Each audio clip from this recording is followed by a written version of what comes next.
Vamos então continuar semelhanças físicas e morais. Nós estamos aqui na questão 215. De onde vem o caráter distinto que se observa em cada povo? Os espíritos também possuem famílias formadas pelas semelhanças de suas inclinações, mais ou menos depuradas conforme a sua elevação. Pois bem, um povo é uma grande família onde se reúnem espíritos simpáticos. A tendência que os membros dessas famílias têm para se unir é a fonte da semelhança no caráter distinto de cada povo. Acreditas que os espíritos bons e humanitários buscarão reencarnar num povo bruto e grosseiro? Não. Os espíritos simpatizam com as massas, assim como simpatizam com os indivíduos. Entre estes, sentem-se no meio que lhes é próprio. Então nós vamos ver o que os espíritos estão respondendo aqui para Kardec. Um povo é uma grande família. Então nós vamos ver características muito fortes de um povo. E isso faz com que as pessoas acabem reencarnando mais nesses grupos familiares dentro desses povos. Isso não quer dizer que seja uma constante, porque todos nós encarnamos em todos os países, em todos os lugares. Já falamos todos os idiomas, já fomos ricos, já fomos pobres, já fomos doentes, já fomos completamente sãos, já tivemos poder. Então, nós passamos por todos os estágios, porque todos os estágios são de aprendizado. Mas nós temos, digamos, afinidades com esta ou aquela massa, aquele grupo familiar. Então, às vezes você vai ver uma pessoa encarnada, reencarnada aqui no Brasil, ou reencarnada aqui no Brasil, né? E que ela tem uma facilidade, por exemplo, para aprender o francês. Uma facilidade muito grande. Quando ela vê as coisas da França, aquilo é como se ela já conhecesse. A hora que ela vai visitar o país, que ela chega nos lugares, ela reconhece, ela se sente em casa. Às vezes eu tive um relato de uma amiga que ela sabia que no final daquela rua tinha uma igreja. E a hora que ela chegou nessa igreja, que ela entrou nessa igreja, ela sentiu, ela praticamente desmaiou. Ela teve uma vertigem, porque aquilo remeteu tantas lembranças, tantas coisas, porque ela tem uma facilidade, uma ligação muito grande com a França. Por quê? Porque já viveu lá, porque tem memórias, tem sentimentos ligados ao povo e à língua. Isso acontece inúmeras, muito mais do que a gente pensa. Existem essas ligações, existem as necessidades de aprendizado. Muito provavelmente, a gente está vendo aí até por declarações, né, de estudiosos, médiuns e palestrantes que estudam muito, que eu respeito muito. Jorge Elahá é um que eu adoro, que eu assisto tudo que ele coloca. E ele colocou uma vez, e eu acho que é muito sensato, que é muito provável que todos nós hoje que estamos estudando muito, aprendendo muito acerca do Espiritismo, na próxima encarnação nós encarnaremos em países que não conhecem, que não têm acesso a este conhecimento. E nós seremos os divulgadores, por isso que a gente estuda tanto, por isso que a gente aprende tanto, por isso que a gente assimila, para que a gente possa guardar dentro de nós e sermos os retransmissores da doutrina em lugares onde ela não é conhecida. Então aqui, vamos ver direitinho o que eles colocam. Os espíritos possuem famílias formadas pelas semelhanças de suas inclinações. Música, arte, às vezes inclinações boas, às vezes inclinações ruins. Às vezes um espírito ruim vai para uma família de inclinação boa para aprender. Às vezes um espírito de inclinação boa vai numa família ruim para ensinar. Então, nós temos uma série de situações, e principalmente a lei de ação e reação, que atuam em todos os casos, né? Então, ele coloca aqui, formadas pela semelhança de suas inclinações, mais ou menos depuradas, conforme a sua elevação. Elevação do espírito e a elevação da família, assim, do núcleo familiar. Pois bem, um povo é uma grande família, onde se reúnem espíritos simpáticos. Então, aqueles que são simpáticos a uma determinada cultura, a uma determinada alimentação, a um determinado idioma, acabam se reunindo mais vezes naquele país, né? Tem mais atração por aquele país. Então, aqui é o que ele coloca, a questão da sintonia, né? Os espíritos simpatizam com as massas, assim como simpatizam com os indivíduos. Entre estes, sentem-se no meio que lhes é próprio. Então, existe a atração individual, então, e existe a atração para as massas.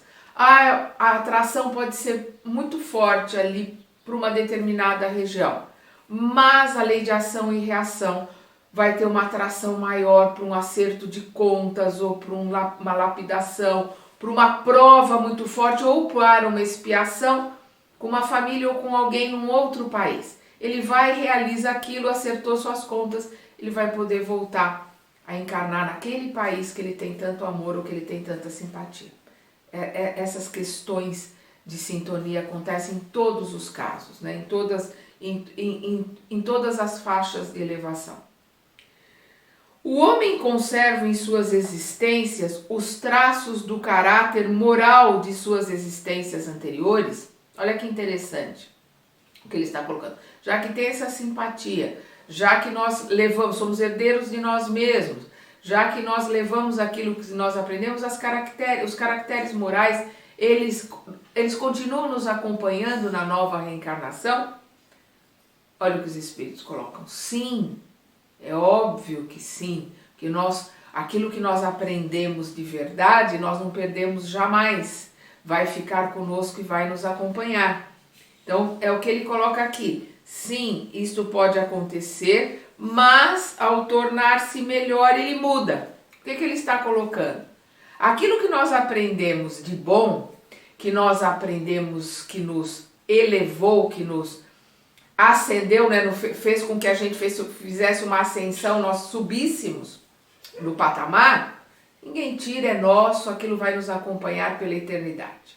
Aquilo de ruim, aquilo que nós estamos querendo mudar, aquilo que não é bom que está conosco, vai nos acompanhar? Vai, mas eu posso ter melhorado, eu posso ter mudado no plano espiritual. E a hora que eu reencarno, eu posso. Se eu não mudei de verdade, se foi só um verniz, e a gente vê isso nos livros mensageiros, for só um verniz do meio, eu fui influenciada pelo meio, então aquilo não está verdadeiramente dentro de mim. É só a influência do meio, a hora que vem o esquecimento, aflora aquilo que é verdade, enfia os pés pelas mãos. Mas se modificou de verdade, aquilo está lá dentro. É uma modificação interna, mesmo com esquecimento na reencarnação, né? Com o recomeço do zero aqui quando reencarna, aquelas mudanças que são verdadeiras, elas continuam conosco. Então aqueles caracteres morais que aquele espírito teve numa encarnação de 200 anos passado, ele pode ter melhorado muito, ele vai reencarnar, os bons caracteres vão estar ali visíveis, vão se ver, e aqueles que eram ruins vão estar muito mais brandos ou não vão aparecer, porque ele mudou, é o que eles estão dizendo aqui. Mas ao tornar-se melhor, tanto por ter se tornado melhor verdadeiramente no plano espiritual, como ali naquela encarnação. Uma pessoa que tem essas tendências, e às vezes os pais, é a obrigação dos pais perceberem essas tendências, ajudarem a mudar, ensinarem, e às vezes a criança aprende tão bem, o adolescente aprende tão bem, ele muda tanto, que naquela mesma encarnação, aqueles caracteres morais vão se diluindo, e quando ele está mais adulto ou quando ele está mais velho, eles não existem mais, porque ele conseguiu se modificar, melhorar, se aprimorar. Eles continuam. Sua posição social também pode não ser mais a mesma.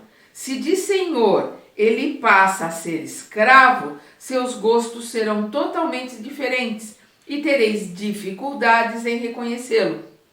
Uma vez que o espírito é o mesmo nas várias encarnações, suas manifestações podem ter, de uma encarnação para outras, certas analogias, né, certas similaridades, mas modificadas pelos hábitos de sua nova posição, até que um notável aperfeiçoamento tenha mudado completamente seu caráter, pois, de orgulhoso e mau, ele pode passar a humilde humano se tiver se arrependido. Então, o que ele está colocando aqui? A influência do meio. Então, um espírito muito orgulhoso, muito prepotente, ele pode reencarnar e por ação e reação como um escravo, como um servidor humilde, como uma pessoa paupérrima, e ele pode continuar orgulhoso e prepotente. Mas ele também pode se modificar porque o meio o está modificando e se aprimorando e melhorando. Como ele pode carregar características de caráter firme, de moralidade, de aprendizado.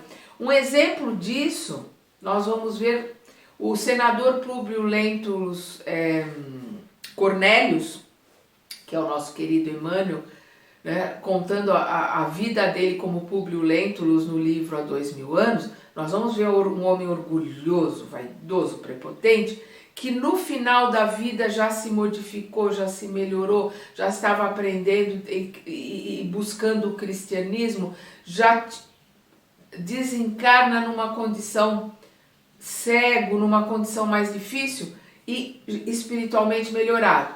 Nós vamos ver no livro 50 anos depois, ele reencarnando como o escravo Nestório, que é um grego de Éfeso, né, que quando Roma domina a Grécia, ele é vendido, é capturado, né, pela dominação, ele é vendido como escravo, é separado do filho, mas ele é uma pessoa de caráter.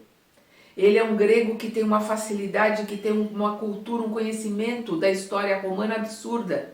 Ele tem uma facilidade para aprender e para conhecer. Nós sabemos por quê, é óbvio, por ele ter sido esse senador, e antes disso ele também ter sido um outro senador na história romana. Ele é comprado e ele é colocado como tutor da Célia. A Célia é o personagem central desse livro há 50 anos depois, mas ele é muito respeitado pelo caráter, pela postura. Ele já é um cristão, mas ele se mantém respeitoso diante daqueles que lhe deram a liberdade, porque ele é comprado pela família da Célia e eles não querem um escravo ali como professor da filha, eles dão alforria para ele. E ele é muito grato, ele respeita as ideias dos seus senhores, mas ele é respeitado pelo caráter que ele tem. Então, aqueles caracteres bons continuam com ele. O caráter, aquela capacidade, aquele conhecimento, aquela inteligência que ele já tinha, continua com ele. E ele continua a história dele ali. Tem uma passagem muito interessante no livro Há 2000 anos, quando ele está reunido com um amigo dele, o senador Flamínio Severus. Ele está conversando, aí ele conta para o senador um sonho que ele tem, onde ele se vê como o avô dele, como o Públio Lentulus Sura. E que ele se vê ali. Aí o Flamínio fala, não, mas isso pode ser impressão sua, tal. Aí ele chama ele, pega um busto que tem de mármore, né, só o rosto do senador Públio Lentulus Sura, que foi avô do Públio Lentulus Cornélius, e ele fala, olha a semelhança, olha como nós somos parecidos. Aí ele pega um documento assinado pelo Públio Lentulus Sura, e ele fala, olha a letra do meu avô como é parecida com a minha. Então, são características que ele trouxe, né, numa reencarnação. Então, a gente vê esse tipo de característica, mas as características morais, principalmente aquelas que são boas, aquelas que são os aprendizados que nós trazemos conosco, ninguém tira, elas estão conosco. Aí ele coloca aqui: o homem em suas diferentes encarnações conserva traços do caráter físico de existências anteriores. Aí ele coloca: o corpo é destruído e o novo não tem nenhuma relação com o antigo. Entretanto, o espírito se reflete no corpo. É o que eu estou colocando aqui. Então não tem as características físicas, mas o espírito se reflete no corpo, o caráter, né, a inteligência, determinadas aptidões. Então uma série de coisas se refletem, né? E às vezes até alguma semelhança, principalmente dentro da mesma família genética, porque nós vemos no caso como Públio Lentulus Cornélius era seu próprio neto, porque ele, lembrando, sonhando com seu avô, se reconhece nele, se vê ele falando, ele vê que é ele que está ali. Então ele é o reencarne do avô. Então ele traz alguma semelhança, até porque ele está na mesma família genética, né? Junto com a personalidade, vai criando algumas características, né? Principalmente o olhar, né? Quando se coloca que o olhar é o espelho da alma, o olhar ele é muito revelador. Nós vamos ver no livro Sexo e Destino, uma alma que reencarna para realizar uma série de acertos, um espírito elevadíssimo. E uma das pessoas que ele quer ajudar, uma das pessoas que ele quer auxiliar, ele é criança, ele é uma criança de 1 ano ou 2, não lembro agora, mas é uma criança pequena, acho que um pouquinho mais. E a pessoa que ele quer ajudar, quando é uma pessoa de idade, quando o olhar encontra com o olhar, ela estremece, porque ela reconhece aquele olhar, não sabe como, não sabe quanto, ela sente um amor por aquela criança, naquele encontro daquele olhar, porque o cérebro não registra, mas o sentimento, a emoção registra que era uma alma querida que ela estava reconhecendo ali naquela criança, através do olhar. Então vamos continuar aqui. O corpo é destruído e o novo não tem nenhuma relação com o antigo. Entretanto, o espírito se reflete no corpo. Certamente, o corpo é apenas matéria. Perdão. Apesar disso, ele é modelado pelas capacidades do espírito. Este, né, o espírito, lhe imprime um certo caráter, principalmente no semblante, né, no rosto. Aí vamos ver a questão do busto lá do Públio Lentulus. Perdão. E vamos ver a altivez, o caráter, né, do Nestório, nos 50 anos depois. E não é à toa que se designam os olhos como o espelho da alma, que é o que eu estava falando ali do sexo e destino. A hora que os olhos se encontram, né? É o espelho da alma, eles se reconhecem, os espíritos se reconhecem ali através do olhar. Isto significa que o semblante, né, o rosto, reflete mais particularmente a alma. Uma pessoa excessivamente feia tem, no entanto, alguma coisa que agrada, quando é o envoltório de um espírito bom, sábio, humano, ao passo que há semblantes belíssimos que nada te transmitem, podendo até mesmo inspirar-te repulsa. Lembrei agora do livro Libertação. Tem uma passagem que o André Luiz vai na casa de um médico, ele acompanha um médico que está atendendo a Margarida, que é o personagem principal ali do livro, e ali no médico ele vê a segunda esposa ali, uma moça jovem, muito bonita, muito bem arrumada, ele fala da beleza dela, tal, né? E ali tem uma série de acontecimentos, eles almoçam e ela recosta num divã para dormir. A hora que ela adormece, o André Luiz leva um susto, porque a hora que ela se desliga do corpo, ele fala que ela lembra uma bruxa daquela de contos de fadas, um ser horrível, um semblante horroroso. E aí ele se lembra do livro do Oscar Wilde, o Dorian Gray, o retrato de Dorian Gray. E isso é uma verdade, né, que o Dorian Gray intuiu ou foi levado a ver, né, no plano espiritual, que o espírito ele reflete a personalidade, o sentimento, o caráter da pessoa.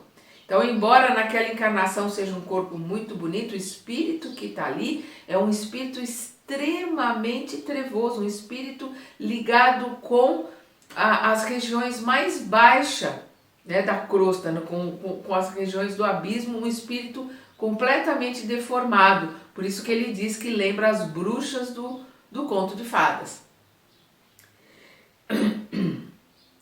Aí ele continua, poderia supor que apenas corpos bem constituídos servem de envoltório a espíritos mais perfeitos, mas encontrarás todos os dias homens de bem sob aparências disformes. Isso acontece muito, até porque os espíritos elevados pedem para vir feios, pedem para vir com alguma deformidade. Nós vamos ver no Missionários da Luz, quando nós estamos lá com o André Luiz no departamento de engenharia de logística, de reencarnação, nós vamos ver uma irmã que está lá com a planilha dela de reencarnação, colocando, não, esse corpo está muito, eu estou muito bonita, eu quero ter algum problema, né? Então ela coloca assim, por favor, mexe aqui na minha tireoide, mexe aqui em algum lugar, coloca algum problema aqui na minha perna, eu não quero vir com esse corpo perfeito, eu não quero vir com essa perfeição, porque a beleza é uma prova muito difícil. E ela não precisaria passar por essa prova. Então ela fez esse pedido, o pedido foi atendido porque as provas que ela passaria seriam outras. Veja que interessante. Né? Os pedidos que nós fazemos aqui como encarnados, pela ilusão que esse mundo nos causa, né? Porque nós estamos aqui nesse mundo num escafandro, naquele escafandro antigo, né? Grudados no solo, pesados, a gente anda com dificuldade, nós ouvimos pouca coisa, porque o nosso ouvido da carne é deficiente, vemos menos ainda porque a nossa visão é muito deficiente, é completamente ilusória, né? E o corpo, o espírito, quando está fora do corpo, ele está livre, né? Ele está fora desse escafandro que causa uma prisão tão grande, um peso tão grande. E aí você vai ver espíritos que às vezes estão jogando na loteria, pedindo a Deus para ajudá-los a ganhar dinheiro e tal, e que quando estão em desdobramento, conscientes dos seus problemas, conscientes das suas provas, né? Porque nós aqui, a maior parte do que nós passamos na Terra são provas, pouca coisa são expiações, porque as expiações nós vamos pagando aos poucos. A gente poderia dizer que 99% do que nós passamos aqui são provas, 1% é expiação. A maioria das pessoas acha que é o contrário, não é, porque aqui é um planeta de provas. Nós transformamos esse planeta em expiação por causa do nosso livre-arbítrio, mas ele é de prova. Então, nós vamos ver lá no nosso lar o pai do Lísias, né, desdobrado, ele é uma criança encarnada na Terra com 5 anos mais ou menos, ele desdobrado está no perispírito de adulto, né, porque ele só vai ter o perispírito novo da nova encarnação depois dos 7 anos. E ele ali falando com a família, ele fala, orem por mim, por favor, orem por mim, para que eu não tenha muito dinheiro, para que eu tenha dificuldade em ganhar dinheiro, porque todas as minhas encarnações eu enfiei os pés pelas mãos por causa do dinheiro. E ele talvez adulto, jogue na loteria, queira ganhar dinheiro, mas é um pedido que ele faz, ele não pode ali ter muito dinheiro porque ele se perde. Porque nós encarnados estamos nesse escafandro, o ponto de vista é completamente diferente, até porque nós somos quase cegos. A ilusão, né, o capacete do escafandro não deixa a gente enxergar nada direito. A gente precisa fazer uma análise profunda dessas diferenças, do que é esta ilusão, para que a gente vá buscar dentro de nós, para que a gente vá se conhecer de verdade, para que a gente possa realizar esse autoconhecimento, para irmos nos modificando de dentro para fora, para principalmente através da oração, que é a mudança da nossa frequência, nosso padrão vibratório, podermos estar em contato com o nosso mentor e com a nossa família espiritual. Vou repetir. Poderia perdão.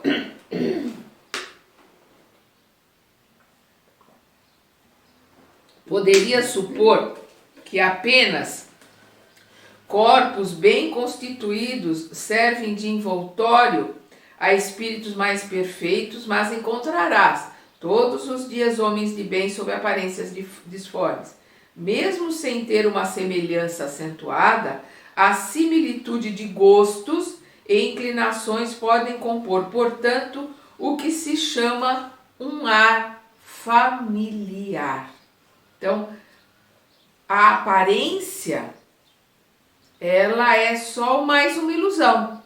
Você pode conhecer uma pessoa que você fala, nossa, que pessoa feia, né? Que pessoa disforme, até por ter algum defeito. Mas na hora que você conversa, que você convive com ela, é uma pessoa linda, linda, né? Tem uma alma generosa, maravilhosa, e o contrário também. Uma pessoa que você acha muito bonita, perdão, um Apolo como homem, ou uma Vênus como mulher, e a hora que você conversa, que você convive, você fala, gente, que vibração, que pessoa feia, né?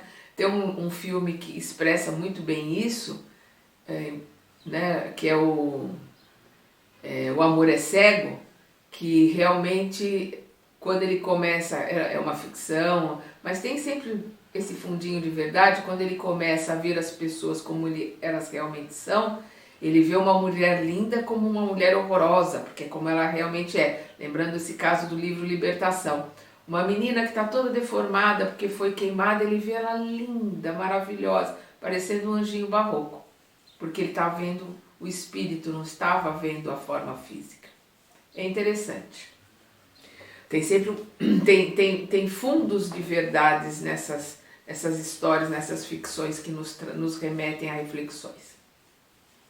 Aí nós vamos ver aqui uma colocação do Kardec. O corpo que reveste a alma numa nova encarnação não tem nenhuma relação necessária com aquele que ela deixou, uma vez que depende de uma origem completamente diversa, e seria absurdo deduzir que uma semelhança apenas casual ou deduzir de uma semelhança apenas casual uma sucessão de existência. Então ele está colocando, uma alma pode não ter nenhuma relação, né, com aquela família, como no caso ali do Públio Lentulus, pode ser a reencarnação do avô, pode pertencer àquela família. Existem os dois casos. Não existe regra de bolo, pode acontecer uma coisa e pode acontecer outra. As famílias estão juntas, isto é que é importante, reencarnadas aqui para crescerem, se melhorarem, se burilarem, se perdoarem e crescerem juntas. Essa que é a função da família consanguínea. No entanto, as qualidades do espírito muitas vezes modificam os órgãos que servem às suas manifestações, imprimindo ao semblante, né, ao rosto, e mesmo no conjunto das maneiras, uma marca distintiva. Lembra que eu falei lá do Cornélius, né, que o porte que ele tinha, né, o porte pelo caráter, pela dignidade, por tudo que ele aprendeu como Públio Lentulus no final da vida, por tudo que ele se modificou como Nestório, como cristão, como escravo, né? A resiliência dele ali diante da escravidão, diante do filho ter sido vendido e que ele estava sem ver, sem saber do paradeiro do filho. Então tudo isso deu um porte, uma dignidade, né? Uma aparência e uma colocação muito forte para o Nestório, né?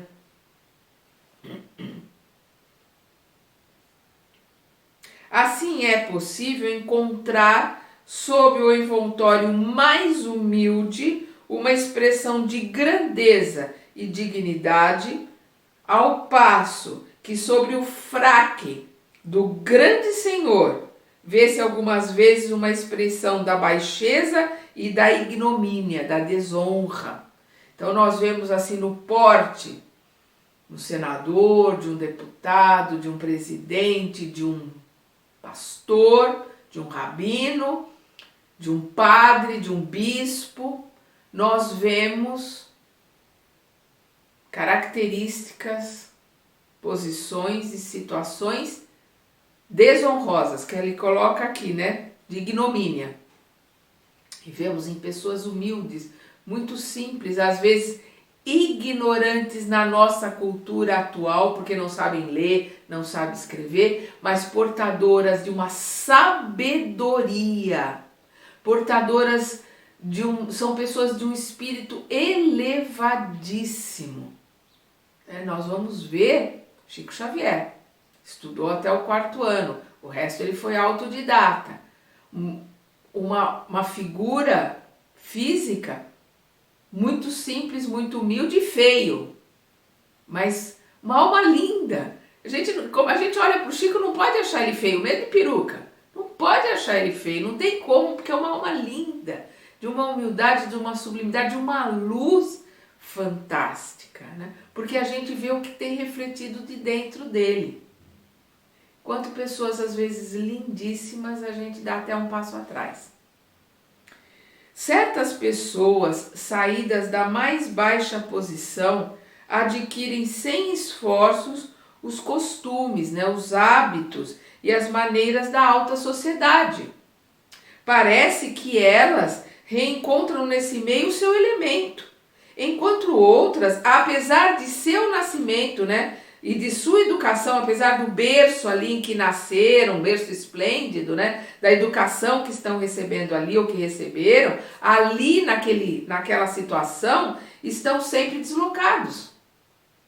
Como explicar esse fato de outra forma, se não como um reflexo do que o espírito foi antes? Né, pessoas às vezes muito simples, de família humilde, que traz hábitos que não são comuns ali na família, de comer, de se portar, de tocar um instrumento, de tocar violino, de tocar piano, numa família que não pode, talvez nunca vai poder comprar um piano, mas a criança quando vê ou quando tem a oportunidade de sentar num piano, senta e toca, porque lembra, traz as lembranças da vida anterior, da música, daquilo que ele aprendeu, ou na primeira oportunidade que alguém vai, pega e ensina, ele é um virtuoso, ele aprende o violão, ele aprende o piano, o violino, porque ele traz isso com ele, do ensinamento de aprendizados, ou ele tem uma facilidade muito grande com modos, com postura, porque ele já aprendeu, já viveu isso, já foi um rei, foi um príncipe, e agora está numa condição humilde. E o inverso também, uma pessoa humilde que está ali numa situação de uma família que está exigindo dele postura, hipocrisia, hábitos que ele não consegue ter, que ele não consegue exercer, e que ele vai buscar longe ou fora de casa uma simplicidade, uma volta à natureza, ou uma volta à humildade que ele não consegue encontrar na família na qual ele encarnou, até porque talvez ele esteja ali para ensinar a esta família a beleza da sinceridade, da simplicidade, né, do minimalismo, do menos é mais, diminuir o consumismo. Essa pandemia é para isso, para que a gente diminua o consumismo, a gente veja, olhar para o nosso closet, aqui é o meu quarto, né, do meu e do meu marido, eu olho para o meu closet e falo, meu Deus do céu, para que tudo isso? Preciso ir juntando e doando, porque não tem necessidade de tudo isso, não tem necessidade de tanta roupa, não tem necessidade de tanto sapato, não tem necessidade de tantas coisas, tantas pessoas que se endividam, principalmente se endividam no cartão de crédito, para comprar coisas que não precisam. E que essa pandemia está sacudindo para falar, olha, a tua felicidade está na família, está no conviver, está nos encontros. A gente hoje dá valor para os encontros que não são mais possíveis. A gente dá mais valor aos almoços em família, em amigos, juntar 8, 9, 10 pessoas, que hoje não é mais possível. A gente tem que saber esperar e dar valor a coisas que a gente não dava valor antes. A pandemia é para isso, para que todos possam sair, né, desse capitalismo desumano e aos poucos ir mudando para uma economia que respeite mais o planeta, respeite mais o outro, não tenha tantas desigualdades. E de novo, né, que eu falei, acho que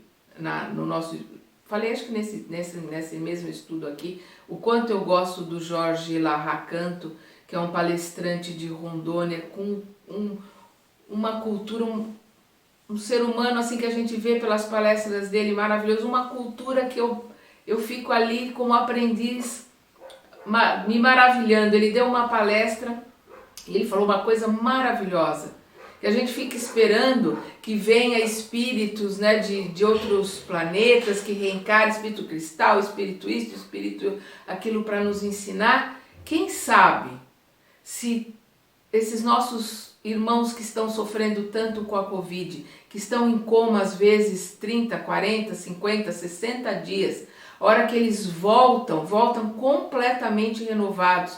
Se não são eles que vão criar essa modificação, porque voltam renovados desse aprendizado que tiveram com a Covid. Aqueles que desencarnaram, se modificaram durante a intubação, durante o coma induzido ali, se modificaram, salvaram a encarnação e vão trabalhar no plano espiritual para essa mudança. Que sabemos nós dos desígnios de Deus?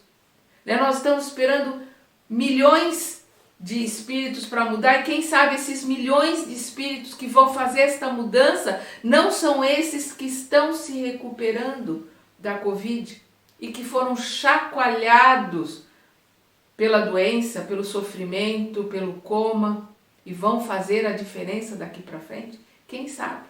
Quem pode dizer? É um pensamento que a gente tem que parar e falar, poxa, é por aí mesmo, quem sabe? Essas mudanças não vão começar agora a aparecerem, porque esses irmãos modificados vão fazer a diferença, vão mudar o seu entorno. E cada um que se modifica, modifica o seu entorno, e como a pedra na água, as ondas vão mudando, vão aumentando, vão adquirindo amplitude e vai repercutindo. As mudanças não comecem mais aceleradas por causa da pandemia. Os desígnios de Deus, né, a gente não tem como entender. Aquela Deus escreve certo em linhas tortas, né, a Meimei que coloca que Deus vê estradas onde o homem não consegue ver nem caminho. Por aí. Nós temos que ter essa tranquilidade, essa confiança de que não acontece nada sem que Deus permita, e que nosso Mestre Jesus é o governador do nosso planeta, Ele está no comando. As coisas que aconteceram, acontecem e acontecerão, estão sob o comando dele. Nós é que temos que fazer a nossa parte, sermos resilientes e procurarmos cada vez mais aprender com tudo que nos acontece. Vamos continuar então. Nosso próximo estudo vai ser Ideias Inatas.